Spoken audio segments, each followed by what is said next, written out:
నమస్తే, welcome to I dream చర్చా with Kavitha.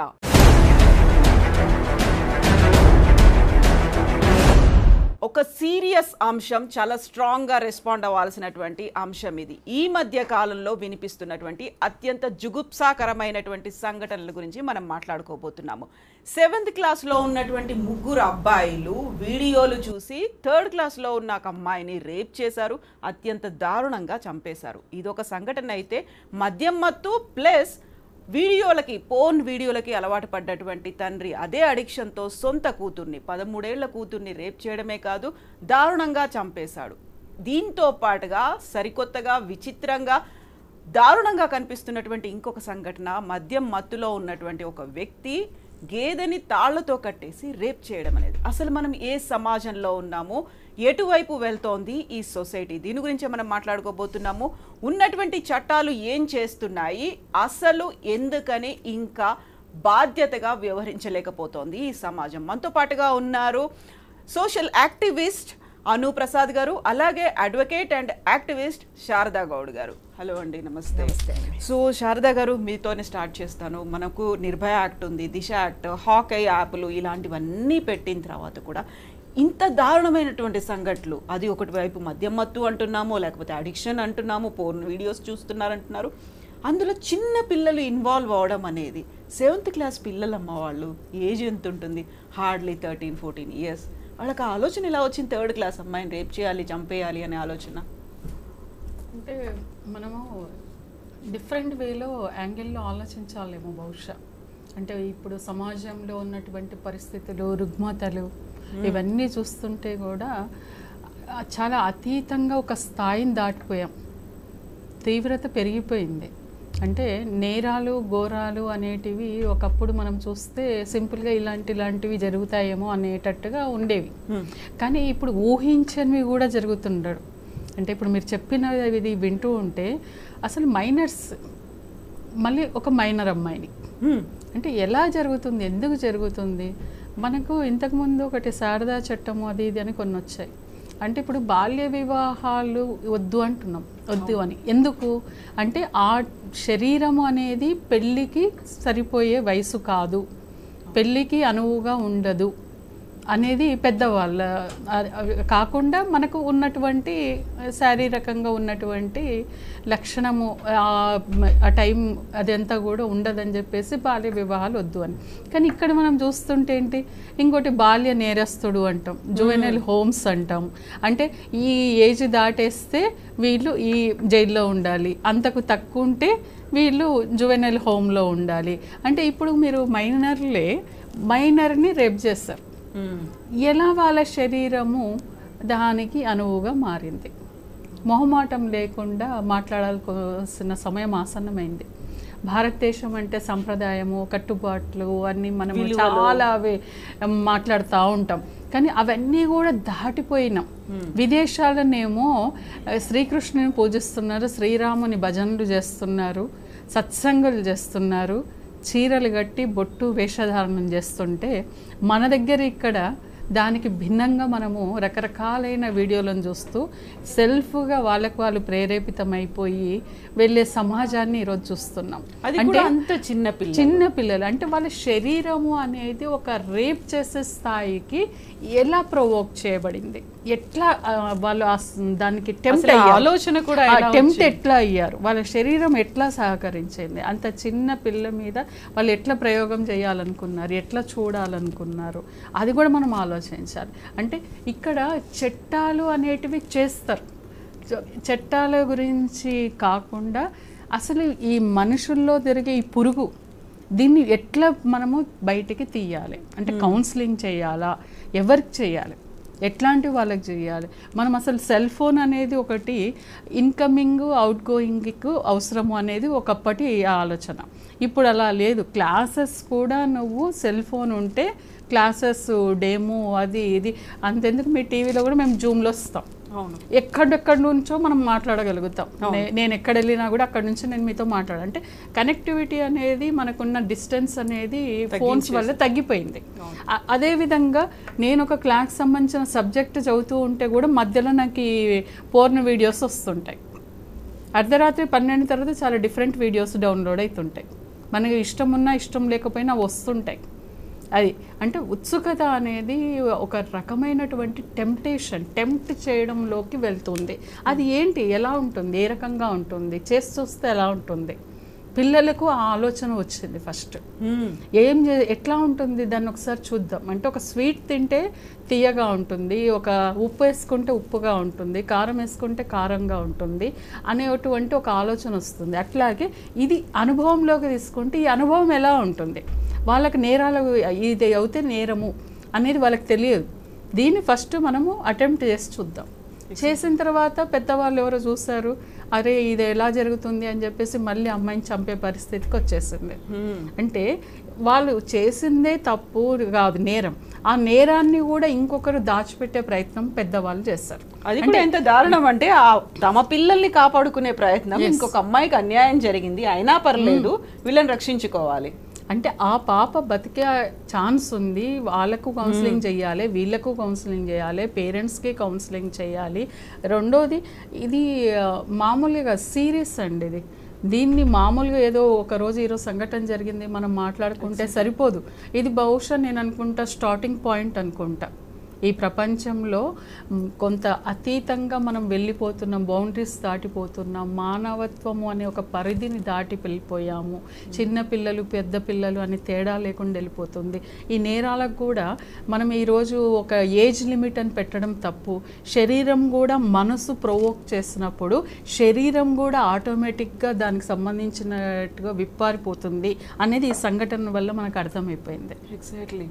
So Anuprasad గారు, ఇప్పుడున్నటువంటి ఈ ఇష్యూ గురించే మనం మాట్లాడుకుంటే, పర్టికులర్గా 3 మైనర్లు, అందులో 7th క్లాస్ చదువుతున్న పిల్లలు వీడియోస్ చూసారు అంటే ఎంత విచ్చలవిడిగా స్మార్ట్ ఫోన్లను యూజ్ చేస్తున్నారనేది, దాంట్లో ఆ వీడియోస్ ఉంటాయి అనేది దాన్ని చూసి మనము ఎక్స్పెరిమెంట్ చేద్దాం అనుకొని ఇంకొక అమ్మాయిని సెలెక్ట్ చేసుకోవడం అనేది ఏ సమాజంలో మనం ఉన్నాము అసలు? ఆ పిల్లలు కావచ్చు, అక్కడ ఉన్న పేరెంట్స్ కావచ్చు, ఆ ఊర్లో కావచ్చు, అసలు విజిలెన్స్ అనేది లేకుండా పోయిందా? ఫస్ట్ ఆఫ్ ఆల్ ఇది చాలా షాకింగ్గా ఉంది. అంటే ఇలాంటి సమాజంలో జరుగుతూనే ఉన్నాయి, ఎన్నో చట్టాలు ఎన్నో వచ్చినా సరే ఇలాంటి ఎక్కడ ఆగట్లేదు. అంటే శిక్షలు ఎంత కఠినంగా ఉన్నా సరే, ఇప్పుడు మైనర్స్కి ఏంటంటే వాళ్ళకి నేరం చేసినా సరే వాళ్ళకి శిక్ష అనేది మేజర్స్తో సమానంగా పడట్లేదు కదా. సో వాళ్ళకి మనం తప్పు చేసినా సరే మనం తప్పించుకోగలము, ఏదో మహా అయితే జైల్లో పడేస్తారు తప్ప మనకి ప్రాణహాని ఉండదు అనేది కూడా పిల్లలకి ఈ రోజుల్లో అర్థమైపోతుంది. అలా కాకుండా చట్టాలు ఎలా రావాలి అంటే, క్రైమ్ని బట్టి శిక్ష అనేది పడాలి. వాళ్ళు చేసిన క్రైమ్ కఠినంగా, ఇప్పుడు దొంగతనం చేశారు, వాళ్ళని మానిటర్ చేసో వాళ్ళకి కౌన్సిలింగ్ ఇచ్చో దాన్ని మాన్పించవచ్చు. బట్ ఇలా ఒక ప్రాణాన్ని తీసేసే హక్కు ఎవరికీ లేదు. సో మేజర్స్కి ఎలాంటి శిక్షలు పడుతున్నాయో మైనర్స్ కూడా అలాంటి శిక్షలు పడేలా చట్టాలు కఠినంగా వ్యవహరించాలి. ఈ వీడియోస్ అవి చూడడం, ఇప్పుడు చదువు రాని వాళ్ళు కూడా వాయిస్ మెసేజ్తో ఓపెన్ చేసేయచ్చు. సో చదువు రాని వాళ్ళు కూడా ఎలాంటి వీడియోల వరకు రీచ్ అవ్వగలరో రీచ్ అవుతున్నారు. సో అవి డ్రగ్స్ ఇలాంటి స్కూల్స్లోనే స్టార్ట్ అయిపోతున్నాయి. ఇది ఎక్కడ మనకి స్టార్ట్ అవుతుందో దాన్ని, అంటే ఎక్కడ ఇది స్టార్ట్ అవుతుందో దాన్ని ఫస్ట్ స్టార్టింగ్ పాయింట్ని అంతం చేయాలి. ఇప్పుడు డ్రగ్స్ ఉన్నాయి, అది ఎక్కడి నుంచి స్టార్ట్ అవుతుంది దాన్ని పట్టుకోవాలి ఫస్ట్. అంతేగాని అంటే మరి వేరే హ్యాండ్స్ మారితేనే కదా ఎంత స్కూల్స్ వరకు కూడా వస్తున్నాయి. మద్యం, అందరూ చిన్నపిల్లలు కానీ తేడా లేదు, స్కూల్ వాళ్ళు కూడా బీర్ బాటిల్స్ అన్ని ఎన్నో చూస్తున్నాం స్కూల్స్ దగ్గర. అసలు అమ్మాయిలు అబ్బాయిలు తేడా లేకుండా జరుగుతుంది. బట్ ఇక్కడ ఏంటంటే ఇంత చిన్న పాపని ఇలా చేయడం అనేది చాలా ఘోరం. ఎందుకంటే parents, first of all parenting అనేది ఫస్ట్ మనకి కుటుంబంతోనే స్టార్ట్ అవుతుంది, మన ఫ్యామిలీతోనే స్టార్ట్ అవుతుంది. మన పేరెంట్స్, మన పిల్లలు పేరెంట్స్ని చూసే నేర్చుకుంటూ ఉంటారు. పేరెంట్స్ కూడా పేరెంటింగ్ అనేది చాలా ఇంపార్టెంట్. వాళ్ళు ఎలాంటి ఫ్రెండ్ సర్కిల్తో తిరుగుతున్నారు, వాళ్ళు స్కూల్స్లో ఏం చేస్తున్నారు, ఇలాంటిది కూడా అవగాహన పేరెంట్స్ చెక్ చేస్తూ ఉండాలి. యాక్చువల్గా పేరెంట్స్ అన్ఎడ్యుకేటెడ్, వాళ్ళకి ఇలాంటి శిక్షలు ఇలాంటి వాటి గురించి తెలియదు అనుకుంటే, అవగాహన లేదు అనుకుంటే పేరెంట్స్ కూడా మానిటర్ చేయాలి. పేరెంట్స్ వాల్యూస్ ఎలాగా పిల్లలకి నేర్పిస్తారో పేరెంట్స్ కూడా మనం వాల్యూస్ నేర్పించగలగాలి. గ్రామాల్లోకి వెళ్ళి ఒక కమిటీ ఏదో ఏర్పాటు చేసి గ్రామాల్లోకి వెళ్ళి వాళ్ళని కూడా పేరెంట్స్ని కూడా మోటివేట్ చేయడం అనేది చాలా ఇంపార్టెంట్. మీ పిల్లలు ఇలాంటి పనులు చేస్తే ఇలాంటి శిక్షలు పడతాయి, అది ఎవరూ తప్పించుకోలేరు అని చెప్పి పేరెంట్స్కి కూడా చెప్తే వాళ్ళు పిల్లల్ని కొంచెం కాపాడుకోగలుగుతారు. కానీ ఇలా క్రైమ్ చేసినప్పుడు పిల్లల్ని కప్పిపుచ్చడానికి, వాళ్ళ పిల్లల్ని రక్షించుకోవడానికి చేయడం అనేది చాలా తప్పు. ఎందుకంటే అటువైపు ప్రాణం పోయింది, ఒక తల్లిదండ్రులకి గారాలంగా పెంచుకున్న పాప. సో పేరెంట్స్ ఇలాంటి పిల్లలకి అవగాహన కల్పించడం ఒకటి. మన పిల్లలు తప్పు చేస్తే కఠినంగా మనమే శిక్షించగలగాలి పిల్లల్ని. ఆ ప్రేమ అనేది చూపించకుండా మనమే శిక్షించగలగాలి. ఫస్ట్ స్కూల్స్లో కూడా మన చిన్నప్పుడు గురువు గారు అంటే, మాస్టర్లు అంటే ఎంతో మర్యాద ఉండేది, నమస్తే పెట్టేవారు. ఇప్పుడు హాయ్ హలో వరకు అలా. అంటే మన ఎంత ఫాస్ట్ ప్రపంచమో అంత ఫాస్ట్గా కూడా పిల్లలు దిగజారిపోతున్నారు. వాల్యూస్ ఉండట్లేదు, సనాతన ధర్మాలు ఉండట్లేదు. మనం ఒక భయం, భక్తి, తండ్రి అంటే గౌరవం ఉండేది, తల్లి అంటే భయం ఉండేది. మనం పేరెంట్స్కి డిస్టెన్స్ మెయింటైన్ చేసేవాళ్ళం. ఇప్పుడు అదేమీ లేదు. అసలు తండ్రి మాట వినరు, స్కూల్లో పిల్లల మాట, గురువుగారి మాట వినరు. అలా జరుగుతూ ఉంది. సో ఇవి కఠినమైన చట్టాలు తీసుకురావాలి. ఎందుకంటే లా అండ్ ఆర్డర్ ఎవరు పోలీస్ వాళ్ళు ప్రతి చోటకి వెళ్ళి అక్కడ ఏం జరుగుతుందో అది ఎవరికి జరిగిపోయిన తర్వాత సంఘటన తెలుస్తుంది, కానీ తర్వాత తెలియదు, ముందు తెలియదు కదా. సో చట్టం అనేది గట్టిగా ఉండాలని కోరుకుంటున్నాను. సో ఇక్కడ నా దగ్గర కొన్ని రిపోర్ట్స్ అనేవి ఉన్నాయి. National crime records bureau NCRB ఇచ్చినటువంటి రిపోర్ట్ల గురించి మాట్లాడుకుంటే 2022 వరకు ప్రతి గంటకి 51 మంది అత్యాచారానికి గురవుతున్నారు అనేది 2022లో వచ్చినటువంటి రికార్డ్. దాంట్లోనే 89% అనేది నోన్ పీపుల్ చేస్తున్నటువంటి రేప్, అంటే దగ్గరి బంధువులు లేకుంటే తెలిసిన వాళ్ళు ఇలాంటి వాళ్ళ దగ్గర నుంచి అవుతున్నటువంటి రేప్. అందులో ఇది ఇంకా పెరిగింది, 4% అనేది 23 వరకు పెరిగిందని నేషనల్ క్రైమ్ రికార్డ్స్ బ్యూరో చెప్తోంది. ఓవరాల్గా 2022లో ఇప్పటికీ ఓన్లీ నమోదైనటువంటి రిపోర్ట్ చేసినటువంటివి బయటకు వచ్చినవి 31,516 అయితే ఓవరాల్గా ఉమెన్ మీద జరుగుతున్నటువంటి అత్యాచారాలు, అఘాయిత్యాలు, క్రైమ్ ఇవన్నీ చూసుకుంటే 2022లో 4.4 lakhsగా ఉన్నట్టుగా NCRB లెక్కలు చెప్తున్నాయి. పర్టికులర్గా మైనర్లకు సంబంధించి చూసుకున్నట్టయితే రిపోర్టింగ్ కేసెస్ అనేవి 2016 నుంచి 2022 వరకు 96% పెరిగాయి. రిపోర్టింగ్ కంటే బయటకు వచ్చి ఇది సంఘటన జరిగింది అని పోలీస్ స్టేషన్కి వచ్చి FIR నమోదు చేయడం అనేది. ఇది చైల్డ్ రెస్పాన్స్ బ్యూరో అంటే క్రై చేసిన చైల్డ్ రెస్క్యూ అండ్ యూత్ దీనికి సంబంధించినటువంటి రిపోర్ట్ అనేది చెప్తోంది. ఛార్జ్ షీట్ వేస్తోంది కూడా 75.8% అనేది. ఈ లెక్కలు అయితే కనిపిస్తున్నాయి. అయితే ఓవరాల్గా ఇలాంటి సంఘటనలు జరగడం వెనకాల ఒక చట్టాలు అనేవి ఉన్నప్పటికీ కూడా ఎందుకని దాని మీద ఫోకస్ అనేది పెట్టలేకపోతున్నారు. మనతో పాటుగా జాయిన్ అయ్యారు ఉమెన్ యాక్టివిస్ట్ కృష్ణకుమారి గారు. అమ్మ నమస్కారం. నమస్తే. మా దారుణమైనటువంటి సంఘటనలు జరుగుతున్నాయి. ఎంత దారుణం అంటే మైనర్లే, 7th క్లాస్ పిల్లలే 3rd క్లాస్ అమ్మాయిని రేప్ చేస్తారు, చంపేస్తారు. ఆ తర్వాత తండ్రే కూతుర్ని. అంటే ఇంతకు మించినటువంటి ఇంకో దారుణమైన సంఘటన, మద్యమత్తులో ఉన్నాడు ఒక యువకుడు గేదెని కూడా కాళ్ళతో కట్టేసి చేయడం. అంటే అసలు ఎక్కడికి వెళ్తున్నాం? గతంలో మనం ఒక ఆవును చేసిన సంఘటన చూసాం. గేదె ఎవరిని వదలరా అనుకుంటే, పిల్లల్ని పెద్దల్ని ఎవరిని వదలరా అనుకుంటే ఇదేం సంఘటన అసలు?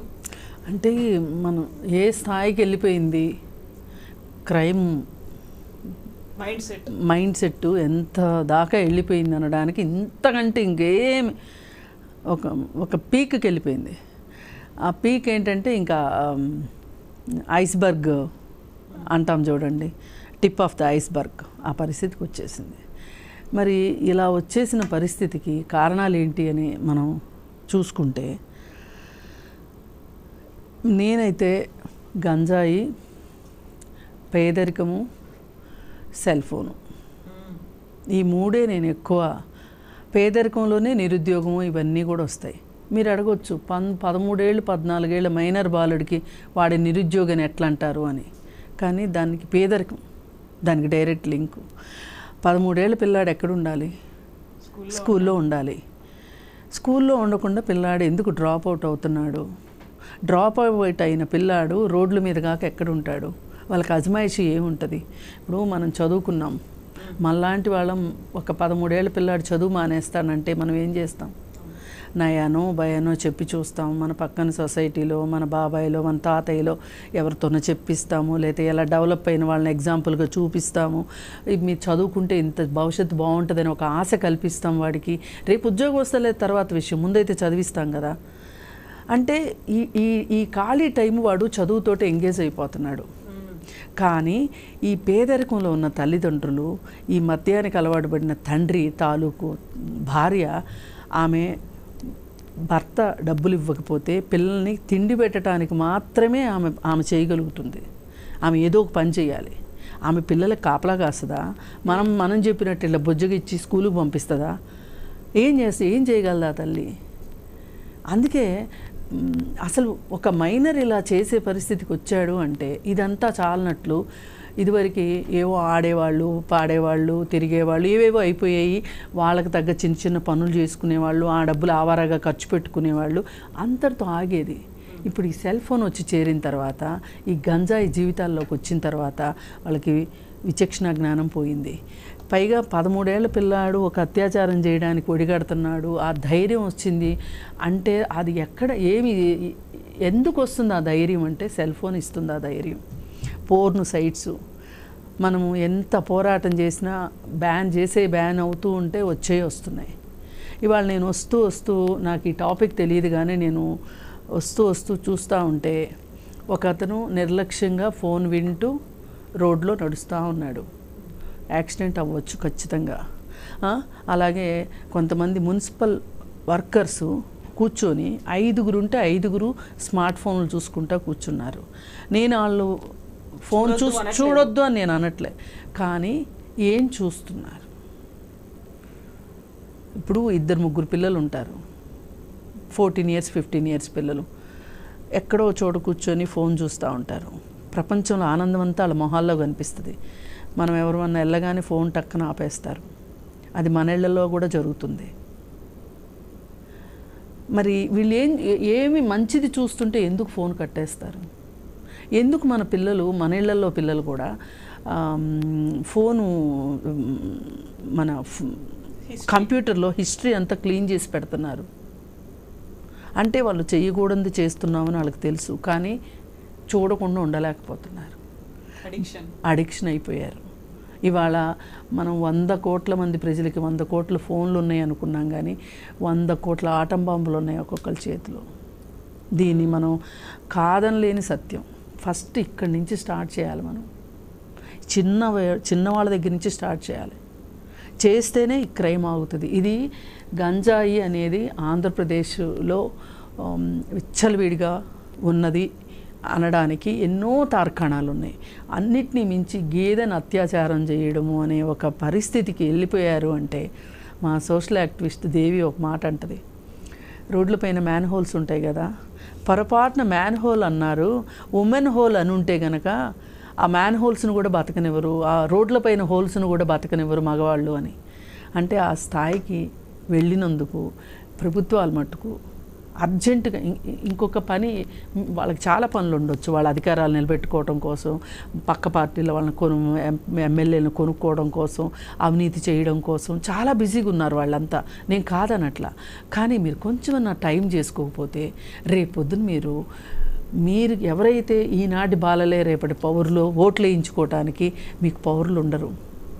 ఒక ఉన్మాదంలోకి వెళ్ళిన మనుషులు తిరగాడుతూ ఉంటారు సమాజంలో.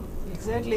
సో శారద గారు, కృష్ణకుమారి గారు అన్నటువంటి ఒక మాట, సరే రేపు పొద్దున మీకు ఓట్లు వేయడానికి పౌరులు ఎవరు ఉండరు, అంతా ఉన్మాదులు ఉంటారు, లేకుంటే జైళ్ళలో మగ్గుతున్నటువంటి క్రిమినల్స్ అయిన వాళ్ళే ఉంటారు. అంత సీరియస్గా దృష్టి పెట్టాల్సినటువంటి అంశం ఇది. ఇప్పుడు లెక్కలు కూడా అదే చెప్తున్నాయి. 96% 2016 నుంచి 22 వరకు రిపోర్ట్ చేయడం అనేది పెరిగింది. అంటే సరే రిపోర్ట్ చేయడానికి వాళ్ళకు ఒక అవగాహన ఉంది, ముందుకు వస్తున్నారు అనుకున్నప్పటికీ కూడా ఒక అలార్మింగ్ సిచ్యువేషన్ అయితే కనిపిస్తోంది. Knowingly are annoyingly mobile phones అయితే మన చేతుల్లో కంపల్సరీ ఉండాల్సినటువంటి పరిస్థితి అయితే ఉంది, అన్డినేబుల్ ఫ్యాక్ట్. అయినప్పటికీ కూడా ఇప్పుడు సైబర్ క్రైమ్ చట్టాలు ఉన్నాయి, లేకుంటే ఫోన్ వీడియోస్ రాకుండా కొన్ని ఫిల్టర్స్ పెట్టాము, ఇన్ని చెప్పినప్పటికీ, ఇన్ని యాక్ట్స్ వచ్చినప్పటికి కూడా నిర్భయ చట్టం ఎందుకని ఇలా కనిపిస్తున్నాయి? ఎక్కడ లూప్ హోల్ ఉందనుకుంటున్నారు మీరు? యాజ్ ఎ అడ్వకేట్ మీకు తెలుస్తుంది ఇది జరగలేదు, ఇది జరగాల్సి ఉండే అని. ప్రతి చోట లూప్ హోల్స్ ఉన్నాయి. అంటే ఆ గ్యాప్స్ ఎక్కడెక్కడ ఉన్నాయో పోలీసుల కన్నా నేరస్తులకే బాగా తెలుసు వాటిని ఎట్లా ఫిల్ చేయాలి, ఎట్లా తప్పించుకోవాలి, ఏ రకంగా తమను తాము సేవ్ చేసుకోవాలి. సేవ్ చేసే పరిస్థితిలో ఈ చోటా మోటా లీడర్లు కూడా వస్తారు. ఇప్పుడు ఒకటి మనము క్వాలిఫికేషన్ అనేది, ఒక ఎలిజిబిలిటీ అనేది ఈరోజు ఎమ్మెల్యేకి కానీ ఎంపీకి కానీ లేదు. ఎవడు పడితే వాడు వచ్చి కూర్చుంటున్నాడు. ఎవడు పడితే వాడు వచ్చి కూర్చొని 4 గోడల మధ్యలో వానికి నచ్చినట్టుగా చట్టాలు తెస్తున్నాడు. ప్రభుత్వాలు మారినప్పుడల్లా వాళ్ళకు అనుగుణంగా చట్టాలు తెస్తున్నారు. అంటే ఓటేసిన రోజు మాత్రమే బిర్యానీ ఇచ్చేసి వీళ్ళందరికీ ఏదో ఒకటి అంతో ఇంతో ఇచ్చేసి ఆ ఒక్కరోజు వ్యాపారం చేస్తే వీళ్ళు 5 సంవత్సరాలు వ్యాపారం చేస్తున్నారని ఓటర్కి ఆ క్షణాన తెలియదు. అయితే మాకు ఇచ్చేస్తారు ఇక లైసెన్స్ అని చెప్పేసి ఈ 5 సంవత్సరాలు ఓటర్కి ఇష్టం లేని పనులన్నీ రాజకీయ నాయకులు చేస్తున్నారు. మరి అలా చేసేటప్పుడు కూడా ఇంకొకటి ఈ వ్యవస్థ ఎక్కడి వరకు వెళ్ళింది, పార్లమెంట్లో కూడా కూర్చొని అలాంటి వీడియోస్ కూర్చొని చూసిన సంఘటనలు మనం చూస్తున్నాము. అలాంటిది కూడా మనం ఇంకా ఎవరిని అడగాలి? మనం కంచె చేనుని వేసినట్టు ఎవరిని అడుగుతాం, ఎక్కడ ఆపుతాం, ఎక్కడ చేస్తాం? పోలీస్ స్టేషన్లోకి వెళ్ళి ఎవరైనా ఫిర్యాదు చేయడానికి వెళ్తే ఆ బాధితురాలు ఒకసారి రేప్ చేయబడితే ఇంకోసారి ఆ పోలీస్ వాళ్ళే ఎవరో రేప్ చేసినట్టుగా కూడా విన్నాం. అవి కూడా సంఘటనలు చూస్తాం. 2 బ్యాక్ మెయిలర్స్ ఎవరికి నచ్చినట్టు వాళ్ళు నిన్న మొన్న చూస్తాం సస్పెండ్ చేస్తారు. అంటే ఎస్ఐలు, సిఐలు ప్రతి ఒక్క వింగ్ ఇప్పుడు ఇక్కడ లేదు అక్కడ లేదు అనకుండా ఆడపిల్ల ఒక మెచ్యూరిటీ వచ్చిన అమ్మాయి కాదు, పుట్టిన పసికందు నుంచి పండు ముసలి వరకు కూడా ఎవ్వరు కూడా దీనికి అతీతులు కారు. అంటే ఒకటి అసలు మన మైండ్స్ అన్నీ కూడా కాలుష్యం అయిపోయినాయి, పొల్యూటెడ్ అయిపోయినాయి. మనకు ఏదో మన బాడీ పిలుస్తుంది. ఆ క్షణానికి ఆ 5 నిమిషాల యొక్క ఎంజాయ్మెంట్ని ఈ బాడీ కోరుకుంటుంది అని చెప్పేసి ఇష్టం ఉన్నట్టుగా ఎవరి మీద వారితే వాళ్ళ మీద, సొంత చెల్లి లేదు, సొంత కూతురు లేదు, లేదా మన సొంత బంధువుల అమ్మాయిలు అని లేదు, పక్కింటి వాళ్ళ పిల్లలు అన్న అంటూ వస్తుంది అని చిన్న పాప అని లేదు, ఎవ్వరూ లేరు. ఆటోలో వెళ్తుంటే ఆటో వాళ్ళు అదే పని, క్యాబ్లలో వెళ్తే క్యాబ్ వాళ్ళు అదే పని. ఎక్కడ అంటే ఇందుగలడు అందులేడని ఇంతకుముందు దేవుడి గురించి మాట్లాడేవాళ్ళం, కానీ నేరస్తులు అనేవాళ్ళు ప్రతి చోట ఉన్నారు. ఇక్కడ అక్కడ ఇంట్లో బయట ప్రతి చోట ఉన్నారు. ఎంతని కాపాడుకుంటాం? మా ఫ్రెండ్ ఒక అమ్మాయి వాళ్ళ కూతురు అన్నదట, నాకు పిల్లలు వద్దు అని. ఎందుకు అని అడిగితే ఇలాంటివన్నీ జరుగుతుంటే నా పిల్లల్ని నేను ఎట్లా కాపాడుకోవాలి, ఎలా తీసుకురావాలి? లాస్ట్కు బాయ్స్ మీద కూడా రేపులు అవుతున్నాయి. అంటే అమ్మాయి అదే అందట, అమ్మాయిని కాపాడుకోలేను, అబ్బాయిని కాపాడుకోలేను. అమ్మాయికి ఏమన్నా జరిగితే అబ్బాయికి సంబంధించిన దాని మీద పడతారు, అబ్బాయికి జరిగినా ఇదే పరిస్థితి. కానీ నేను ఎట్లా ప్రొటెక్ట్ చేసుకోగలుగుతాను? నీకున్నంత ఓపిక నాకు లేదు, నేను తట్టుకోలేను, నేను అలా కాదు, అందుకని నాకు పిల్లలు లేకున్నా పర్వాలేదు, నేను ఇలాగే ఉంటాము అని వాళ్ళు ఆ దంపతులు డిసైడ్ చేసుకున్నారట. అంటే ఫ్యూచర్ లోపల ఎక్కడి నుంచి ఎక్కడికి ఇంపాక్ట్ అవుతుంది, ఎట్లాంటి ప్రభావాలు అంటే మన మీద పరిస్థితులు ఏ విధంగా తీసుకొస్తున్నాయి. ఇంకొకటి మనము చాలా ఒక పరిధిలో చాలా జాగ్రత్తగా ఇక్కడ ఉన్న వాళ్ళం మేము మాట్లాడుతున్నామేమో అనిపిస్తుంది నాకు. ఇంకొక పరిధి ఒక స్టెప్ దాటేసి మాట్లాడాల్సిన అవసరం ఉంది. అంటే జనరల్గా కూడా వీళ్ళకు తగినట్టుగా దగ్గరలోనే ఇప్పుడు బాంబేలో అక్కడెక్కడ రెడ్ లైట్ ఏరియాస్ అని చెప్పేసి A1 B టైపు ఆ టైపు ఈ టైపు ఎవరికి తగ్గట్టుగా కొంతమంది దొరుకుతారు. లైసెన్స్ ఉన్నటువంటి వ్యభిచారం చేసేవాళ్ళు, ప్రాస్టిట్యూట్స్. మనం మొహమాటం లేకుండా చెప్పాలి. అంటే ఈ అవైలబిలిటీ కూడా, ఈ లైసెన్స్ కూడా ఇచ్చి వీళ్ళని దులిపించుకొని ఒక ఊరు దాటించేసి ఇట్లాంటి వాళ్ళకు ఒకటి ఉంది, మీరు పోయి అక్కడ చావండిరా, మా పిల్లల్ని బతికించుకుంటాం మేము, మీరు ఇక్కడికి రాకండిరా అని కూడా మాట్లాడే రోజులు ఈ రోజు తల్లిదండ్రులకు వస్తాయి కావచ్చు. తల్లిదండ్రులే అడగాలేమో నిజంగానే పచ్చిగా మాట్లాడితే. లైసెన్స్ ఉంది అక్కడికి వెళ్ళొచ్చు మీరు అనుకుంటే, ఇదే మైండ్ సెట్ ఇంత క్రూయల్ గా ఆలోచించే తత్వం ఉన్నప్పుడు అక్కడ ఉన్నటువంటి వాళ్ళు కూడా బలవాల్సిందే కదా, బలి అవుతున్నారు కూడా. కానీ ఆ క్షణము ఈ చిన్న చిన్న పిల్లలు పసికందులు రక్షించబడతారు. రెండోది ఇంకోటి, ఫారిన్లో ఉన్నటువంటి ఒక కన్వర్జేషన్లో నాకు తెలిసింది ఏంటంటే, ఆర్టిఫిషియల్గా వాళ్ళకు కోరికలు వచ్చినప్పుడు యూజ్ చేసేటువంటివి కూడా కొన్ని వచ్చాయట, టాయ్స్ లాగా. అంటే ఇక్కడ భారతదేశంలో మనం ఒక సంప్రదాయం, ఒక పద్ధతి ఇవన్నీ మాట్లాడుకుంటూ మనని మనము దాచిపెట్టేసుకుంటున్నాం. అంటే బలి ఎవరు అవుతున్నారు? మన పిల్లలు అవుతున్నారు. అసలు వీళ్ళందరినీ కూర్చోబెట్టి ఇట్లాంటి వాళ్ళకు శిక్షలు కాదు వేయాల్సిందే, శిక్షలు కాదు, వీళ్ళకు ఏం జరుగుతుంది పరివర్తన రావాలి. పరివర్తన చట్టాలు వచ్చేటట్టు సామాజికంగా వీడు తప్పు చేశాడు, వీడు నడి రోడ్డు మీద వీడు నిలబెట్టండి, నడి రోడ్డు ఊడిపించాలి, ఊడికి టాయిలెట్స్ గడిగిపించాలి, వీడు అక్కడ వృద్ధాశ్రమంలో పనిచేయాలి. ఎందుకు వీనికి శిక్ష వేశారు? సోషల్ బైకాట్ ఎందుకు వేశారు అంటే వీడు పలానా నేరం చేశాడు, అందుకని వీడు ఇక్కడ వచ్చి పని చేస్తున్నాడు. ఓ నేరం చేశాడు కాబట్టి వీడు మనందరికి కనబడుతున్నాడు. ఏం నేరము? దాని మీద చర్చ జరగాలి. కానీ నువ్వు నేరం చేశాడని తీసుకెళ్ళి ఒక జైల్లో పెట్టేసి వాడికి 3 పూటలు తిండి పెడితే ఈ ప్రపంచానికి వాడు ఏం నేరం చేసిన రోజు మాత్రమే కనిపించాడు. కానీ వాడికి ఏం శిక్ష పడింది, వాడి ఫ్యామిలీ ఎంత బాధపడుతుంది, వాళ్ళకి సంబంధించిన ఎడ్యుకేషన్ ఏంటి, పెళ్ళిళ్ళు, పేరెంటాలు, ఆ ఊర్లో ఆ ఇంటిని వెలివేశారా ఏంటి అనేది మనం ఎవరం పట్టించుకోవట్లేదు. అంటే నేరస్తుడు అక్కడ బాగానే ఉన్నాడు లోపల, శిక్షాకాలం అయిన తర్వాత మళ్ళీ బయటకు వస్తాడు వాడు. కానీ అదే నువ్వు సామాజిక శిక్షలు వేస్తే, మొన్న రీసెంట్గా కూడా ఒక దగ్గర ఎక్కడో నేను చూశాను, ఒక జడ్జి గారు వేశారు, సామాజిక శిక్ష వేశారు. అట్లాంటి పరిధి దాటి వచ్చినప్పుడే ఒక జడ్జి గారు కానీ, ఒక పోలీస్ ఆఫీస్ కానీ, ఒక రాజకీయ నాయకుడు కానీ, ఎవరమైనా సరే మేమైనా కూడా ఒక పరిధి దాటి సామాజిక శిక్షల పరంగా మేము మాట్లాడిన రోజే ఇట్లాంటి ఆకృత్యాలకు ఫుల్ స్టాప్ పడతారు. అదర్వైజ్ ఏ పిల్లని, ఏ పాపని, మన కంటి పాపల్ని ఎవరిని కూడా కాపాడుకునే స్థాయిలో మనం లేమని చెప్పాల్సిన అగత్యం ఈరోజు వచ్చి పడింది. మనం మాట్లాడకుండా ఉండి నేను మాట్లాడితే ఏమవుతుందో, నా ఇంట్లో వాళ్ళు వింటే ఏమవుతుందో, మా అత్తగారు వింటే ఏమవుతుందో, మా అమ్మ వింటే మాట్లాడుతుందో, ఏంటిది ఇట్లా మాట్లాడుతుంది, ఈ టైప్లో మాట్లాడుతుంది, ఇట్లాంటివి కాదు. మళ్ళీ క్రాస్గా ఎంతోమంది ఉరికొస్తారు. కాదు, ఇవన్నీ కాదు. ఇప్పుడు మీరు మంచి బట్టలు వేసుకోవాలి అని అంటే మీరెవరు చెప్పడానికి, మీరు మంచి ఫుడ్ ఇట్లాంటిది తినాలంటే మీరెవరు చెప్పడానికి, అవి ఓకే. కానీ అది కాదు. ఒక్కసారి బాల్యంలో రేప్ చేయబడ్డటువంటి పాప బతికి సర్వైవ్ అయ్యి రేపు చదువుకోకనో ఒక పెళ్లి చేసుకుంటే 2 కుటుంబాల మధ్యలో ఎంత చిచ్చు ఉడుతుందో ఒక సైకాలజిస్ట్కి కూడా నాకు తెలుసు. వాళ్ళ బాధ ఎంత ఉంటుందంటే ఆ ట్రామాలో ఉండిపోతారు వాళ్ళు. 20 ఏళ్ళైనా కూడా ఆ భర్తతో కాపురం చేయరు, భర్త వచ్చి టచ్ చేస్తే కూడా ఉలిక్కి పడతారు. అట్లాంటి సంఘటనలు నా ముందర చాలా ఉన్నాయి. అంటే ఈ ఒక్కరోజు జరిగేటువంటి ఒక 5-10 నిమిషాల సంఘటన మొత్తం జీవితాంతం ఫ్యామిలీ కాకుండా నెక్స్ట్ జనరేషన్ కూడా పోతారు. సో అనుగారు, ఇప్పుడు మనం కేవలం పరిధులు, చట్టాలు, శిక్షలు, జైలు జీవితం ఇది కాదు, దీనికి బియాండ్ ఆలోచించాలి అంటే మార్పు అనేది ఎక్కడి నుంచి రావాలంటారు? ఏం జరగాలంటారు మీరు? ఫస్ట్ మార్పు అనేది మనలో రావాలి, మన మైండ్ సెట్లో రావాలి.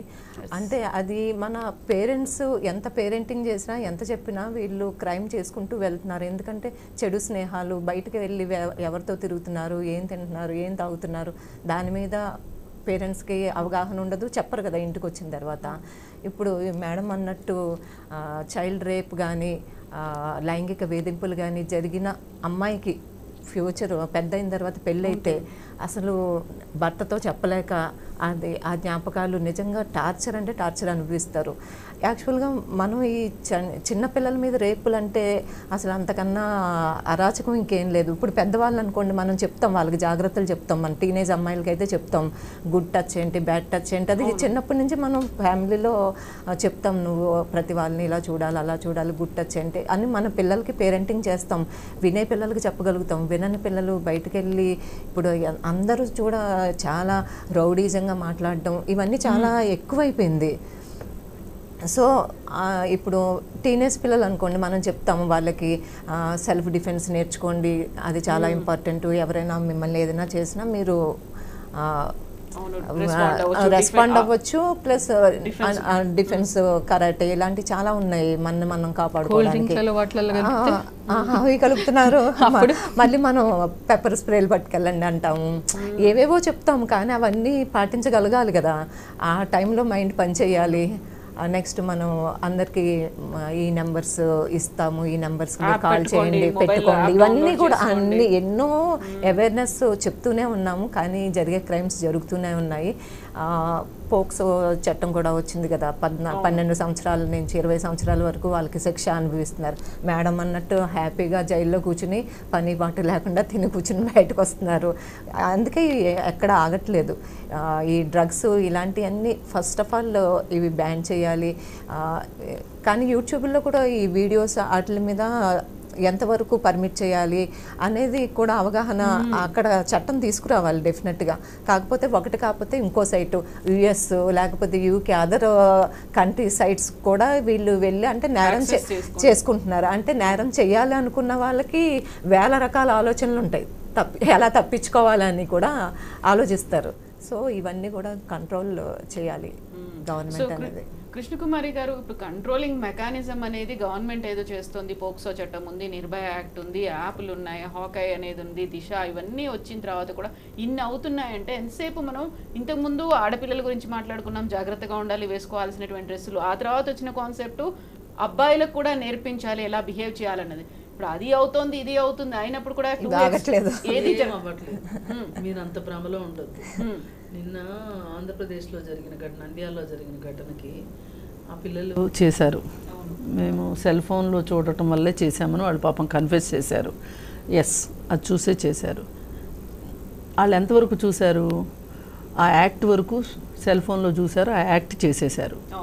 తర్వాత వాళ్ళకి ఏమర్థమైంది, ఈ అమ్మాయి వెళ్ళి ఎవరికైనా చెప్తే అని అప్పుడు వెలిగింది బల్బు, చంపేశారు. చంపిన తర్వాత ఏం చేశారు? ఇంకా ఆ తర్వాత వాళ్ళ మైండ్ పనిచేయాల, ఇంటికి వెళ్ళి పేరెంట్స్కి చెప్పారు, వాళ్ళు ఈ కథ అంతా నడిపించారు. మరి అవగాహన ఏంటి చెప్పండి? ఎవరికి కల్పించాలి అవగాహన? ఈ పిల్లలు పేరెంట్స్కి కల్పించాలి. అంటే అవగాహన అనేది ఏ స్థాయిలో చేయాల్సిన అవసరం అంటే మన పిల్లల్ని మనం కాపాడుకోవాలి.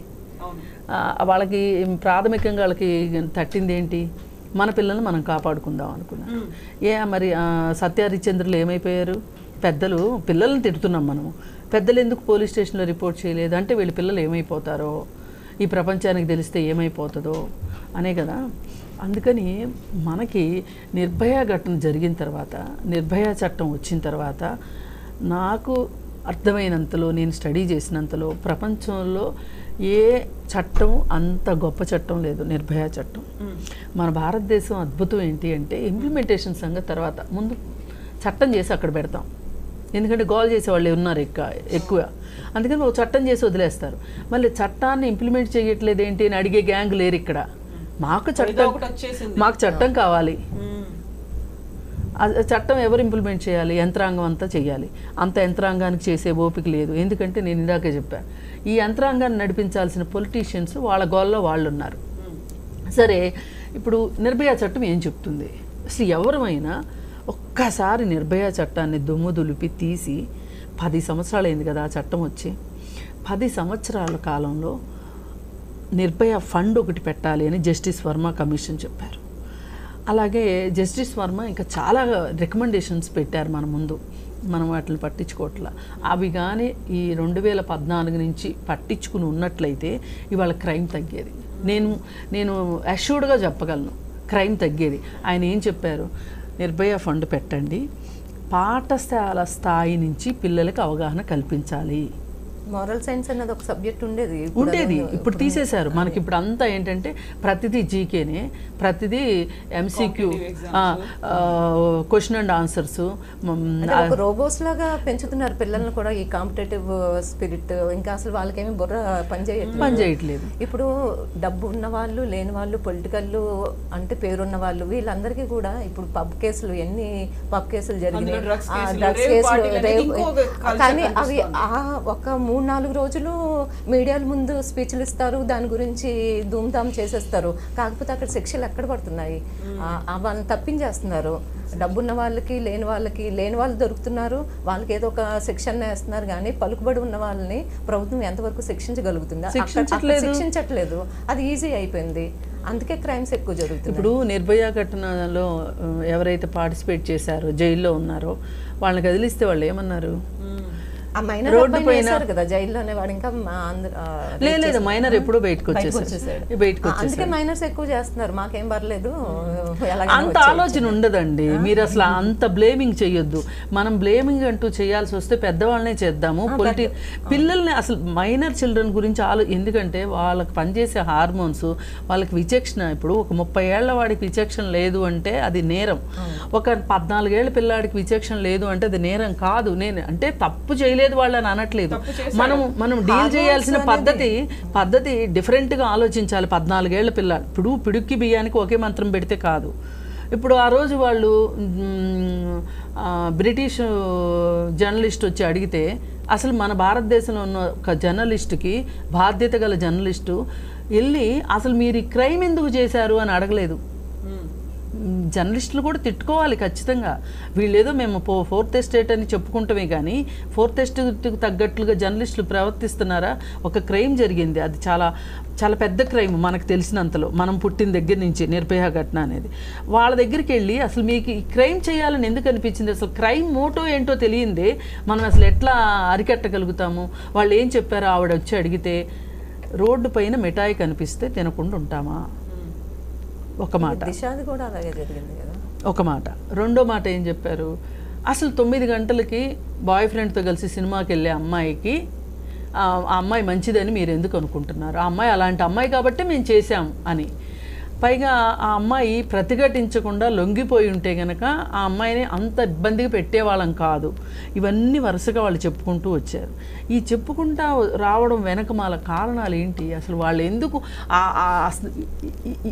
ఇది సుప్రీంకోర్టులో చర్చ జరుగుతూ ఉంటే ఒక సాక్షాత్తు జడ్జి కాదు, ఒక లాయరు ఏమన్నాడు, అదే నా కూతురు కానీ అలా రాత్రిపూట 9 గంటలకు వెళ్ళుంటే కనుక నేనైతే చంపి పెట్రోల్ పోసి తగలబెట్టేవాడిని అన్నాడు.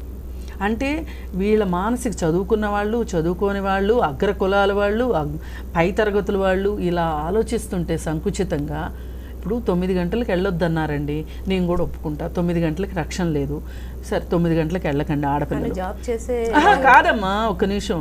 8 గంటలకే పోనీ, వీళ్ళే 8 మనకు టైం ఇచ్చారు. 8 వరకు వెళ్తే ఆగుతాయా? 7 వరకు ఆగుతాయి. డే టైంలో జరగట్లేదా? ఇంట్లో జరగట్లేదా? అందుకని ఈ చేసేవాడి మనస్తత్వాన్ని మార్చాలి అని ఎవ్వరూ ఆలోచించట్లా. మనం అంతా కాలిన తర్వాత బర్ణాలు పూయడానికి సిద్ధంగా ఉంటున్నాం తప్పితే అసలు ఎందుకు కాలింది అనే దాని మీద మనం ఆలోచన చేయట్లా. వర్మ గారు ఆలోచన చేశారు. ఆ రికమెండేషన్స్ బయటికి తీయండి. చిన్నప్పటి నుంచి ఒక అవగాహన కల్పించండి. ఒక అమ్మాయి అనగానే నేను అనుభవించటానికే ఉంది అమ్మాయి అనే ఒక ఆలోచనని తుంచేయాలి. నాతో సమానమైన పౌరురాలు, ఇంకా గట్టిగా మాట్లాడితే నాకంటే కూడా ఎక్కువ పనులు చేయగలిగిన సామర్థ్యం ఉన్న, శక్తి ఉన్న ఒక మనిషి అని గుర్తించాలి ఓ మగవాడు.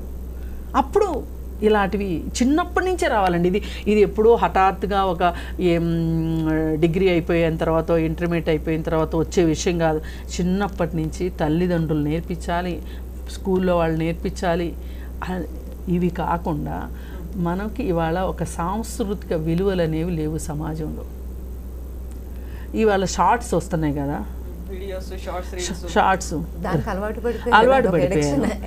ఆ షార్ట్స్లో మాట్లాడే మాటలు వింటే ఈ రోజుకి అలాంటి మాటలు మన జనరేషన్ వాళ్ళం అయితే వాడమండి. చిన్న పిల్లలు చాలా సింపుల్గా చిన్న చిన్న బూతులే అవి. నేను చాలా పెద్ద బూతులు మాట్లాడుతున్నారంటే చాలా క్యాజువల్గా వచ్చేస్తున్నాయి. సినిమాల్లోనూ అలాగే వస్తున్నాయి. పొలిటీషియన్స్ అవే మాట్లాడుతున్నారు టీవీల ముందు కూర్చొని. పిల్లలు అదే నేర్చుకుంటున్నారు. ఈ షార్ట్స్, డ్రెస్సింగ్స్ కూడానండి అసలు చాలా రీల్స్ కోసం, లైక్స్ కోసం, అసలు ఇంట్లో అసలు ఒక తల్లి తండ్రి ఎట్లా ఈ పిల్లలు యాక్సెప్ట్ చేస్తున్నారు? ఒక బూత్ పాటలకి, మురికి పాటలకి చిన్న పిల్లలతో డాన్సులు వేయిస్తున్నారు టీవీలో. ఈ సాంస్కృతిక విలువలు పెరగక్కర్లేదా? ఇదే సాంస్కృతిక విలువలు ఉంటే ఏం నేర్చుకుంటారు పిల్లలు?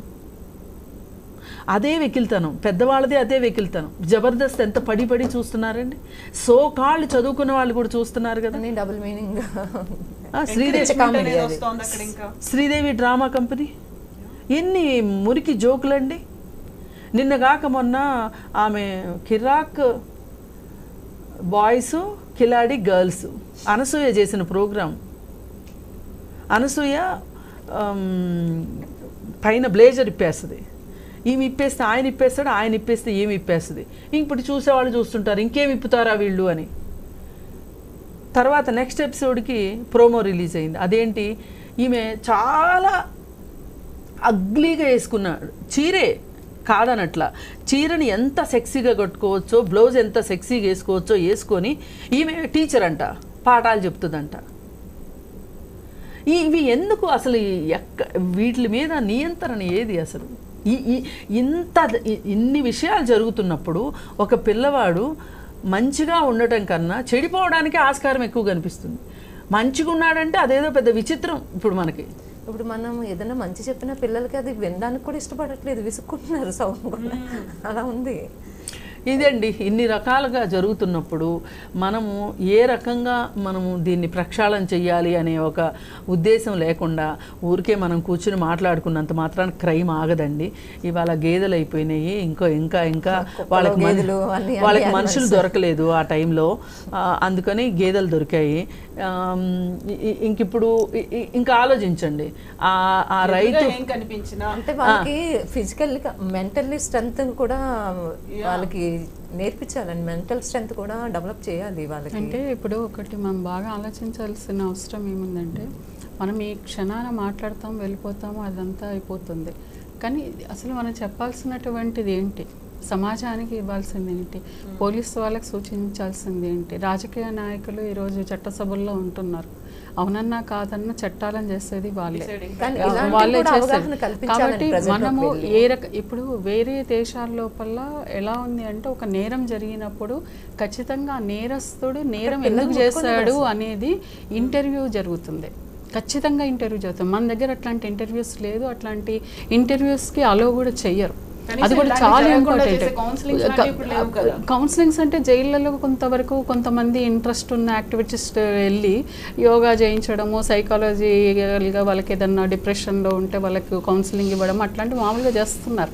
అయితే నేను నిన్న మొన్న ఒకటి ఫేస్బుక్లో ట్రోల్ అవుతుంది, ఆ దాంట్లో ఏమొస్తుంది అని అంటే, దీపికా పడుకొని చాలా భయంకరమైన ఒక డ్రెస్ వేసుకుంది, ఉండి లేనట్టుగా ఒకటి వేసుకుంటే దాని కింద వాళ్ళు రాసినటువంటిది చూస్తే అసలు మళ్ళీ మళ్ళీ చదవాలనిపించింది. అంటే దాంట్లో ఒక వ్యభిచారము అనేది తన పిల్లల్ని రక్షించుకోవడానికి, తన పిల్లలకు చదువు చెప్పడానికో లేకపోతే ఇంకా దేనికోసమో ఒక అత్యవసర పరిస్థితుల్లో మాత్రమే ఒక వ్యభిచారం చేస్తుంది. కానీ ఆమె ఎంతోమందిని రేపిస్టులు కాకుండా కాపాడుతుంది కూడా. సేమ్ టైము ఈ దీపికా పడుకునే లాంటి వాళ్ళు ఎంతోమందిని రేపిస్టులను తయారు చేస్తున్నారు. అంటే ఒకసారి ఆలోచన చేయండి, అంటే డ్రెస్ సెన్స్ కానీ వాళ్ళ చూసి టెంప్ట్ అయ్యే వాళ్ళు రేపిస్టులు అవుతున్నారు. అదే ఒక రకంగా వెళ్ళినప్పుడు ఏ రకంగా వాళ్ళని అది చేస్తుంది, ఎట్లా ప్రొవోక్ చేస్తుంది వీళ్ళని అనే దాని లోపల వాళ్ళు ఇద్దరి మధ్యలో ఉన్న పోలికను వాళ్ళు చూపించడంతో కింద కామెంట్స్ తెలుసా ఒక 5K వెళ్ళిపోయాయి. నిజమే కదా, అంటే ఈ సమాజం లోపల ఈ జరుగుతున్న నేరాల పట్ల ఇవి జరగకూడదు, ఎందుకు జరుగుతున్నాయి, జరుగుతున్నటువంటి కంటెక్స్ట్ ఏంటి, ఆ కాంటెక్స్ట్ ఎక్కడికి వెళ్తుంది, అసలు మనం మాట్లాడే మాటలు కన్ఫ్యూజ్ చేస్తున్నాయి పిల్లల్ని. మనం చేసేటువంటి పనులు పిల్లల్ని కన్ఫ్యూజ్ చేస్తున్నాయి. ఇప్పుడు తాగుబోతోడు తాగేసి వస్తాడు, గంజాయో మరోటో తాగుతాడు, వాళ్ళకు ఉండేది ఒకటే రూము. పేదరికం అన్నప్పుడు పిల్లలు అన్నప్పుడు అక్కడ జరిగేటివన్నీ కూడా 12-1 తర్వాత అయినా కూడా దుప్పటి కప్పుకున్న పిల్లలకు అన్నీ తెలిసిపోతాయి. అదే పెద్దవాళ్ళు చాలా డబ్బున్న వాళ్ళు పబ్బులు క్లబ్బుల లోపల తమతో నమ్ముకొని వచ్చిన గర్ల్ ఫ్రెండ్స్ను కూడా అడ్జస్ట్ పారిస్తున్నారు, ఆంటీలను వదిలిపెడతలేరు. అంటే కల్చర్ అనేది పెద్దవాళ్ళకైనా చిన్నవాళ్ళకైనా కూడా చివరికి వెళ్ళేటువంటి లాస్ట్ డెస్టినీ ఏంటి, రేప్ చేయడం, ఆనందించడము. వాళ్ళు అక్కడ ప్లెజర్ తీసుకుంటే పెయిన్ ఎవరికి వస్తుంది? పరిశోధనలో ఒక సర్వేలో ఏం తెలిసిందంటే సుమారు 1,00,000 మంది కౌన్సిలర్స్ అవసరం ఈ భారతదేశంలో.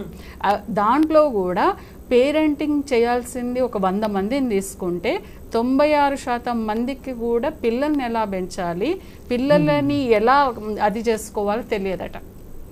దాంట్లో సర్వే రిపోర్ట్ వచ్చింది. అంటే మనము చెప్పడానికి వెళ్తే నువ్వు నాకు చెప్తావా అంటారు. ఇప్పుడు మనం ఎవరికైనా కౌన్సిలింగ్ ఇవ్వాలనుకున్నాం అనుకోండి, ఇప్పుడు ఒకవేళ ఒక భార్యకు తన భర్త ఇలా చేస్తున్నాడు అనేది మాట్లాడి చెప్తే నేను పిచ్చోడినా మెంటలోడినా నేను కౌన్సిలింగ్కి ఎందుకు వెళ్ళాలి? ఇంకొకటి నిన్న దిశలో ఒక ఆర్టికల్ వచ్చింది, ఎంత బాగా అనిపించింది నాకనంటే, అసలు ఆవిడ ఏదో పేరుంది, ఆవిడ రాశారు మ్యారిటల్ రేప్ గురించి. దాంట్లో అసలు మనం ఇవన్నీ మాట్లాడుకుంటున్నాం.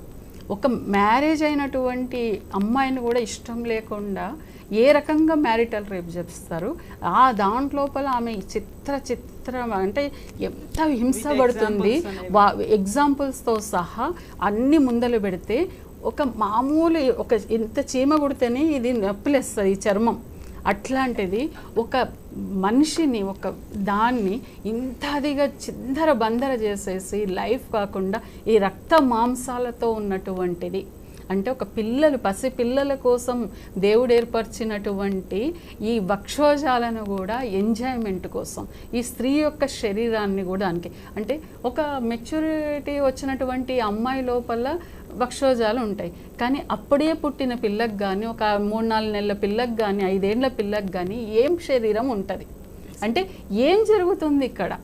మనం చాలా బాగా ఆలోచించాలి. డ్రెస్ సెన్స్ అనో లేకపోతే ఇంకోటో పేరెంటింగ్ అది ఇది కాదు, మనం దాంట్లో నుంచి బయటపడాలి. చట్టాలు ఇవన్నీ కాదు, వీటన్నిటి నుంచి బయటపడి ముందు మనలో ఉన్నటువంటి పురుగుని, మనలో ఉన్నటువంటి ప్లెజర్ అనేది, అసలు ప్లెజర్ అంటే ఏంటి? మనకు వివేకానంద స్వామి ఉన్నాడు, రామకృష్ణ పరమహంస ఉన్నాడు, అంతెందుకు సూఫీకి సంబంధించిన కథలు చాలా గొప్పగా ఉంటాయి. ఇస్లాంలో వాటిలో మహమ్మదీలకు సంబంధించిన, మన క్రిస్టియన్కి సంబంధించినటువంటి వాళ్ళ బైబిల్ చదివితే కూడా అసలు కళ్ళు మూసుకొని ఒక పేజీ తీస్తే దాంట్లో ఎన్నో రకమైన ఉపయుక్తమైనటువంటి వచనాలు ప్రవచనాలు కనబడతాయి. పొద్దున్న లేస్తే మన టీవీ లోపల ప్రవచనాలు చెప్పే గొప్ప వాళ్ళు ఉన్నారు. మరి ఇన్ని గానం జరుగుతున్నాయి. ఇట్లాంటి ఫిట్నెస్ల గురించి చెప్పే వాళ్ళు ఉన్నారు, ఆహారం గురించి, షెడ్యూల్ గురించి. ఇప్పుడు ఒక రకమైనటువంటి మనకు లోపల వస్తున్నాయి అంటే, లేదు మీరు కొంచెం ఉప్పు కారాలు తగ్గించండి, అవి తగ్గించండి, మీ లోపల ఉండేటువంటి ఎంజైమ్స్ హార్మోన్స్ కొంచెం ఒక పద్ధతిలోకి వస్తాయి. ఇంతమంది ఉన్నారు, అందరం ఉన్నాం. కానీ మేము అందరము కలిసి ఒక దగ్గరికి వెళ్ళాలి. అంతెందుకండి, పోలీస్ శాఖలోనే కళాజాత ట్రూప్స్ అని ఉంటాయి. అంటే వాళ్ళు గ్రామాలకు వెళ్ళాలి, నైట్ టైంలో వెళ్ళి ఒక తెల్లటి తెర కట్టేసి అక్కడ పాటల రూపంలో కానీ నాటకాల రూపంలో కానీ చిన్న డ్రామాలు వేస్తూ అవగాహన చేయాల్సినటువంటివి ఉన్నాయి. కానీ వాళ్ళు ఎంతవరకు చేయగలుగుతున్నారు, ఎంతవరకు ఉపయోగించుకుంటున్నారు? మహిళా సంఘాలను ఎంతవరకు ఉపయోగించుకుంటున్నారు ఈ ప్రభుత్వాలు? ఎన్జిఓలను ఎంతవరకు ఉపయోగించుకుంటున్నారు? ప్రజా సంఘాలను ఎంతవరకు ఉపయోగించుకుంటున్నారు? ఇంతకుముందు అన్ని రకాల వింగ్స్ను, మమ్మల్ని కూడా చాలా రకాల వాళ్ళని పిలిచి మీరేమైనా సలహాలు ఇస్తారా, ఈవెన్ జోయినీల సమస్యలపైన కూడా పిలిచి వాళ్ళు అడిగినారు. కానీ ఇప్పుడు ఏ ప్రభుత్వాలు ఈ మధ్యలో ఎవ్వరు కూడా అడగట్లేదండి. అసలు ఉన్నాము అని కూడా అడగట్లేదు. 10 సంవత్సరాల క్రితం పెట్టారు, అందరం వెళ్ళాం. ఆ రోజు మీరు కూడా ఉన్నారు, అందరం ఉన్నాం. ఆ రోజు ప్రతి ఒక్కరికి మాకు టైం ఇచ్చారు, మా అందరివి తీసుకున్నారు, దానికి సంబంధించింది టీమ్స్ అట్లాగే వచ్చాయి. దాంట్లో నుంచి వచ్చినవి ఇన్ని రకాలుగా వచ్చాయి. మేము చెప్పాము, ఆయిల్ ప్యాకెట్స్ మీద రాయండి, బస్ స్టాండ్లో రాయండి, రైల్వే ప్లాట్ఫామ్ మీద అనౌన్స్మెంట్లు వస్తాయి అక్కడ రాయండి, టీవీలలో వీడియోలలో వాటిలలో 1 minute సంబంధించిన అనౌన్స్మెంట్ ఇవ్వండి, సిగరెట్లు కాదు అన్నిటి మీద మీరు రాయండి అని చెప్తున్నాం. కానీ ఎవ్వరు ఏం చేయరండి, ఊరికే టైం పాస్. పులిరాజాకి ఎయిడ్స్ వస్తుందా అని ఒక నెల రోజుల పాటు క్యాంపెయిన్ చేశారు. అంతకుముందు పోలియో మీద ఎలా అయితే క్యాంపెయిన్ చేశారు, ఇప్పుడు మన భారతదేశంలో ఇవాళ ఇది ఉంది, స్మాల్ పాక్స్ ఉంది, మసూచి లేదు దేశంలో ఎక్కడ. ఎవరైనా ఒక వ్యక్తి వచ్చి నాకు మసూచి వచ్చింది అని చెప్తే 20,000 గిఫ్ట్ ఇస్తారు. మనం పోలియో ఎరాడికేట్ చేసుకున్నాం, మసూచి ఎరాడికేట్ చేసుకున్నాం, టీబీని అలా చేయాలని చూస్తున్నాం, కానీ కాలుష్యం వల్ల కావట్లేదు, అది వేరే విషయం. అయితే మరి ఇంత చేసేవాళ్ళము ఇది ఎందుకు చేయలేకపోతున్నాం? ప్రభుత్వం తలుచుకుంటే చేస్తుంది. పులిరాజాకి ఎయిడ్స్ వస్తుందా అనేది, ఎందుకు రాదు అనేది నెల రోజుల తర్వాత చెప్తే అసలు అది ఎంత అద్భుతమైన ఫలితం ఇచ్చింది. వాళ్ళు ఎక్కడికి వెళ్ళారు, బడ్డీ కొట్టుల దగ్గరికి వెళ్ళారు, ఏంటి మెకానిక్ షాపుల దగ్గరికి వెళ్ళారు, గోడల మీద రాశారు. అసలు ప్రతి వాళ్ళకి ఆ స్లోగన్ గురించి ఏమై ఉంటుంది. ఇప్పుడు హూ కిల్డ్ బాహుబలి, ఏమి ఇప్పుడు ఈ విషయానికి ఎందుకు చేయలేకపోతున్నాం అసలు మనం? అంటే మనకి చిత్తశుద్ధి లేదు. ఎవరికి చిత్తశుద్ధి లేదు? ఇప్పుడు మనం మాట్లాడగలిగే వాళ్ళమే కానీ, సమస్యలు ప్రభుత్వం దృష్టికి తీసుకెళ్ళగలిగే వాళ్ళమే కానీ మనం ఏం చేయగలిగిన వాళ్ళం కాదు. మన చేతిలో యంత్రాంగం లేదు. ఇప్పుడు ఒక కలెక్టర్ దగ్గరికి మీరు నేను వెళ్తే వింటారా? కలెక్టర్కి ఎవరు చెప్పాలి? స్త్రీ శిశు సంక్షేమ శాఖ మంత్రి చెప్తే కలెక్టర్ వింటారు. మరి ఆ మంత్రులకు ఉండాలి.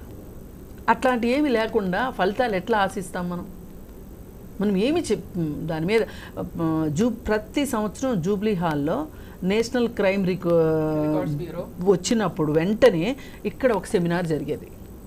మన రాష్ట్రంలో ఇలాంటిది వచ్చింది, దీనికి మీరేం చెప్తారు? మీరు One day ఉండేదండి. One day full day morning morning నుంచి దాకా evening వరకు ఉండేది. ఉమెన్ కమిషన్ నిర్వహించేది దాన్ని. అట్లాంటిది ఇప్పుడు అవన్నీ ఏమైపోయాయి? ఏమైపోయాయంటే 2014లో ఇక్కడ గవర్నమెంట్ మారినప్పుడు అసలు ఉమెన్ కమిషనే లేదు. ఈ ఉమెన్ కమిషన్ కోసం పోరాడాల్సి వచ్చింది. చాలా పోరాటాలు చేస్తే ఉమెన్ కమిషన్ వచ్చింది. అసలు మహిళా మంత్రి లేకోకుండా నడిచింది గత ప్రభుత్వం. అయితే మనం ఇప్పుడు ఏమైనా అన్నాం అనుకోండి, మనకు ఒక పొలిటికల్ రంగేస్తారు, మనం ఏం మాట్లాడామనేది వినరు. ఈ ప్రభుత్వం అయినా మాట వింటది అని చూస్తున్నాం. ఇప్పుడు నిన్న ఈ లింక్ మీరు రేవంత్ రెడ్డి గారికి పెట్టండి, సీతక్కకు పెట్టండి, మన కొండా సురేఖ గారికి పెట్టండి, ఖచ్చితంగా పెట్టండి. ఈ లింక్ పెట్టడం వల్ల ఏమవుతుంది అంటే ఖచ్చితంగా పిలిచినప్పుడు మేము చెప్పేటువంటివి ఏమేమి జరుగుతున్నాయి చెప్పడం వల్ల వాళ్ళు చేయగలిగే స్థాయిలో ఉన్నారు. మేము చెప్పే స్థాయిలో ఉంటే వాళ్ళు చేయగలిగే స్థాయిలో ఉన్నప్పుడే కదా ఇవన్నీ చేసేది. అవుతుంది ఏదో ఒక చర్చ. ఇప్పుడు ఆయన డ్రగ్స్ గురించి ఒక స్టేట్మెంట్ ఇచ్చారు రేవంత్ రెడ్డి గారు.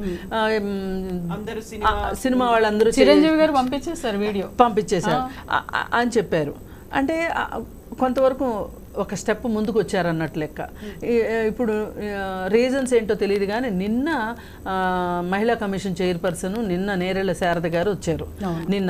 నిన్నటి వరకు ఆలనా పాలన లేదు మహిళా కమిషన్కి. సరే ఇప్పుడు వచ్చింది, కనీసం వచ్చింది అని సంతోషిద్దాం. ఆమెైనా సరే ఇనిషియేట్ తీసుకొని ఈ విషయాలకు సంబంధించి అసలు ఇప్పుడు ఈరోజు ఇంకా సేపట్లో మీరు ఇంకో డిబేట్ కూడా చేయబోతారు. ఏంటంటే కన్న తండ్రి 12 ఏళ్ల అమ్మాయిని అత్యాచారం చేశారు అని వచ్చేసిందా? వచ్చింది. ఇంతకు ముందు ఒక 2 నెలల క్రితం, నెలన్నర క్రితం ఒక తండ్రి ఇలాగా చేశాడు. ఎక్కడ మియాపూర్ ఏరియాలో, నిజాంపేట రోడ్లో చేస్తే ఆ తల్లిని ఎంత బ్రెయిన్ వాష్ చేశారంటే, వాడేదో ఒప్పుకున్నాడు నేనే చేశానని, ఆ తల్లి మా ఆయన చేసుండడు, మా ఆయన అలాంటోడు కాదు, మా ఆయన చేసి ఉండడు. దానికి రీజన్ ఏంటంటే చుట్టూ ఉన్న వాళ్ళందరూ చనిపోయిన పిల్ల ఎలాగూ తిరిగి రాదు, నీకు హస్బెండ్ కూడా జైలుకి వెళ్తే నువ్వు ఈ పిల్లల్ని ఎలా చూసుకుంటావు అమ్మా, ఇలా ఇంకెవరన్నా భర్త చేసి ఉంటే నీ ఉద్దేశం ఏంటి అని అడిగితే మా ఆయన అలా చేసిండు. ఆమెకు 2 మాటలు నేర్పించి పంపించారు. ఆ 2 మాటలే పలికింది. అలా కాకుండా ఆ తల్లి నా భర్తలాగా ఇంకొక భర్త చేయటానికి వీలు లేదు అని ధైర్యంగా ఒక సామాజిక బాధ్యతతోటి ముందుకు వచ్చే తల్లులో, లేకపోతే నా కొడుకు ఇలా చేస్తే నా కొడుకుని నేను రక్షించుకోను అనే ఒక తండ్రో వీళ్ళందరూ వస్తే కానీ ఎంతో ప్రభుత్వాలు చేసేది ప్రభుత్వాలు చేయాలి, మీరు చేసేది మీరు చేయాలి, మేము చేసేది మేము చేయాలి, అందరూ చేయాలి. కలెక్టివ్ రెస్పాన్సిబిలిటీ కలెక్టివ్ ఫీలింగ్తో జరిగితే తప్పితే ఇది అవ్వదండి. అంతేగాని ఏ ఒక్కరో మాట్లాడితే ఇలా కంఠశోష తప్పితే ఏమీ మిగలదు. సెలబ్రిటీస్ ఉన్నారండి, సెలబ్రిటీస్ చెప్తూ ఉంటారు, వాళ్ళని అంటే యూత్ని ఎక్కువ ఆకర్షించేది వాళ్ళే కదా సినిమా లేదు. సెలబ్రిటీస్ తీసుకురావద్దండి, నేనైతే ఒప్పుకోను. సెలబ్రిటీ అనేది ఒక మామూలు వాళ్ళనండి, మామూలు మట్టి బిడ్డలని, మట్టి చేసేటువంటి వాళ్ళని తీసుకొని వచ్చి వాళ్ళతోటి యాడ్స్ ఇప్పించడం వల్ల నిజంగా కూడా బయటకు మామూలు వాళ్ళని వాళ్ళే ఎక్కువ వరకు చేస్తున్నారు ఈ రోజు, వాళ్ళే చేస్తున్నారు. వాళ్ళు ఏమని చెప్తారండి, వచ్చి వాళ్ళ సినిమాలోనేమో హీరోయిన్ నేర్పిస్తారు, అన్ని చేస్తారు. వీళ్ళు వచ్చి మళ్ళీ ఇక్కడికి వచ్చి నీతి వాక్యాలు చెప్తే జనాలకు అసలు అనవసరమైన కన్ఫ్యూజన్. మోడల్స్ అంటే ఎలా ఉండాలండి? ఇప్పుడు సచిన్ టెండూల్కర్ గారు ఉన్నారు, ఆయన ఎప్పుడు కూడా గుట్కాకి గానీ పాన్ పరాగ్ అలాంటి పార్లమెంట్ మెంబర్ అండి, ఏ రోజు పార్లమెంట్ కూడా వెళ్ళలేదు, రాజ్యసభలో ఏ రోజు కూడా ఆయన పోలేదు, అయితే ఇవ్వలేదు కదా, ఏ రోజు కూడా వెళ్ళలేదు. రెస్పాన్సిబిలిటీ అనేది అన్ని విధాలుగా ఉండాలండి. ఏ రెస్పాన్సిబిలిటీ లేనివాడు నేరస్తుడే. ఆయన కూడా రాజ్యసభ మెంబర్ అయ్యి ఉండి కూడా ఏ రోజు కూడా ఆయన మాట్లాడలేదు. ఇప్పుడు మాలాంటివి మాట్లాడినప్పుడు ఎంత ఫోకస్ అయ్యేదండి, చాలా ఫోకస్ అయ్యేది. అలాంటివి ఎందుకు ఇప్పుడు సుధామూర్తి గారు మొన్న ఏమన్నారు, నాకు ఈ పదవి ఇచ్చినందుకు నేను మాక్సిమం మాట్లాడతా అని చెప్పింది. అది ఎంత గొప్ప విషయం అండి, అది మాట్లాడాలి, అంత మంచిగా మాట్లాడి. ఇప్పుడు మేడం ఈవిడ చెప్పినట్టుగా మొన్న కూడా ఒకటి అమ్మాయి గురించి వచ్చినప్పుడు 5 లక్షలు అమ్మాయికి ఇచ్చేసి అక్కడ కమిట్మెంట్ తీసేసుకున్నారు. ఆ నేరమే జరగలేదన్నారు. అరే మీడియా వాళ్ళు ఫోకస్ చేస్తున్నారు, మనమేం మీడియా వాళ్ళు చేయలేదంటేనేమో మీడియా వాళ్ళని తిడతాం. మీడియా వాళ్ళు చెప్పిరి, మీడియా వాళ్ళు ఫోకస్ చేసిరి, దాని గురించి ఉరికిరి, పరిగెత్తిరి, మాట్లాడి అంతా చేస్తే చివరికి మీరేంటి 5 లక్షలతోటి సెటిల్మెంట్ చేసుకుంటారు. అరే సెటిల్మెంట్ చేసేసుకొని ఇంకా అయిపోయింది అంటే ఇంక ఏం చేస్తామండి. ఇంకా ఇవి మాత్రము అంటే వాళ్ళు చెయ్యరు, మనం చేసేటట్టుగా మేం చేస్తాం. మాలాంటి యాక్టివిస్టులే చేయాల్సిందే. ఎవరినైనా కూడా ఎంతవరకు తీసుకుపోవాలి అంతవరకు కదిలించే శక్తి కానీ యుక్తి కానీ మా దగ్గర ఉంటాయి, యాక్టివిస్టుల దగ్గర. వాళ్ళు ఎప్పుడు ఇలాంటివి ఎప్పుడైతే మా చీఫ్ జస్టిస్ గారు ఒక మాట అన్నారు, ఏమని అంటే మీ సమాజంలో పౌర సమాజం ఎప్పుడైతే మా మీద ప్రెషర్ పెడతాదో అప్పుడు మా యొక్క తీర్పులు కూడా అందుకు అనుగుణంగా వస్తాయి. ప్రెషర్ అనేది సమాజం నుంచి రావాలన్నారు ఆయన. ఎంత గొప్పగా చెప్పారండి చౌహాన్ గారు అని చెప్పేసి.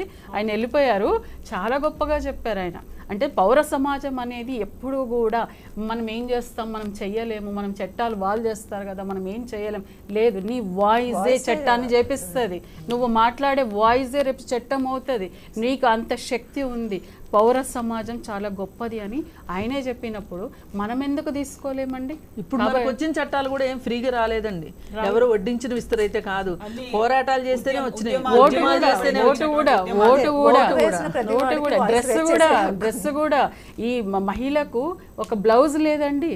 ఎంత అసలు కేరళలో ట్రావెన్కర్ చట్టాలు వచ్చిన తర్వాత అమ్మాయి బలి అయిన తర్వాత బ్లౌజ్ వేసుకునే పరిస్థితి ఈరోజు బహుజన సమాజానికి వచ్చింది.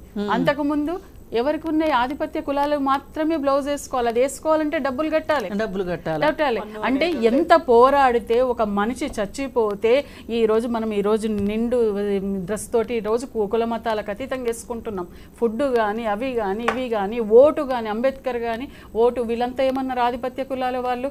లేదు 10వ తరగతి చదివి ఉండాలి, వాళ్ళు స్కూల్కి పోయి ఉండాలి, లేదు వాళ్ళకి అది ఉన్న వాళ్ళకే ఓటు ఇద్దాము అన్నారు. కానీ అంబేద్కర్ అలా అనలేదు. 18 సంవత్సరాలు నిండిన ప్రతి ఒక్కరికి ఓటు ఇవ్వాలి అన్నాడు.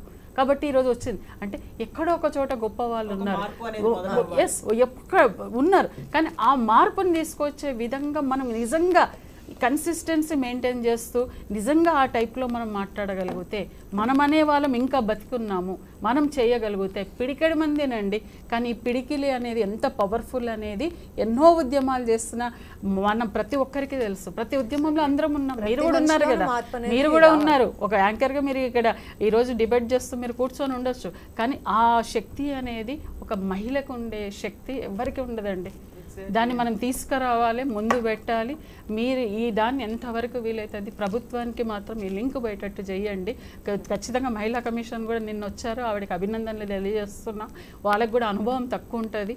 అనుభవజ్ఞులు ఉన్నటువంటి వాళ్ళని పిలవడం వల్ల ప్రజా సంఘాలు కావచ్చు, మహిళా సంఘాలు కావచ్చు, ఎన్జిఓస్ కావచ్చు, యాక్టివిస్టులు కావచ్చు, సైకాలజిస్టులు అందరినీ పిలిచి కూర్చోబెట్టి వాళ్ళతో వేస్తే అవన్నీ కూడా వాళ్ళు తీసుకొని క్రోడీకరించుకొని ఏం చేస్తే బాగుంటుంది. ఓన్లీ పోలీస్ వాళ్ళే చేస్తే సరిపోదండి. మోరల్ పోలీసింగ్ అందరు చేయాలి, పౌర సమాజం చేయాలి. ప్రతి ఒక్కరు చేస్తేనే ఈ సమాజం బాగుంటుంది. ఆ దిశగా మీరు ఆలోచన చేయాలని అనుకుంటున్నాను. అసలు మహిళా కమిషన్స్ కూడా అండి పొలిటికల్ రీహాబిలిటేషన్ లాగా చేస్తున్నారు.